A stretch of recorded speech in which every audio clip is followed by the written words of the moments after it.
ఒక్క హిట్ శర్వానంద్లో ఎక్కడలేని జోష్ నింపింది. 2017లో శతమానం భవతి మహానుభావుడు తర్వాత 9 ఏళ్లపాటు గెలుపు కోసం దండయాత్ర చేశారు శర్వ. మధ్యలో ఒకే ఒక జీవితం ఓకే అనిపించింది. ఆ తర్వాత మనమే నిరాశపరిచింది. ఇలాంటి సమయంలో నారీ నారీ నడుమ మురారీతో మచ్ నీడెడ్ హిట్ అందుకున్నారు శర్వానంద్.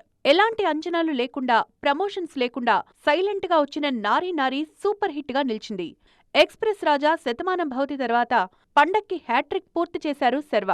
ఈ హిట్తో 2026 సంక్రాంతి టు 2027 సంక్రాంతిలోపు 4 సినిమాలు ప్లాన్ చేస్తున్నారు ఈ హీరో. ఆల్రెడీ నారీ నారీ వచ్చింది. మార్చ్లో బైకర్ సినిమా విడుదల కానుంది.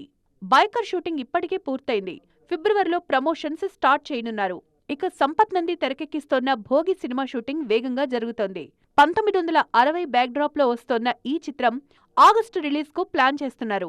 2027 సంక్రాంతికి శ్రీను వైట్ల మైత్రి మూవీ మేకర్స్ సినిమాతో రానున్నారు శర్వ. ఇవన్నీ హిట్ అయితే శర్వ సెకండ్ ఇన్నింగ్స్ జోరందుకున్నట్లే.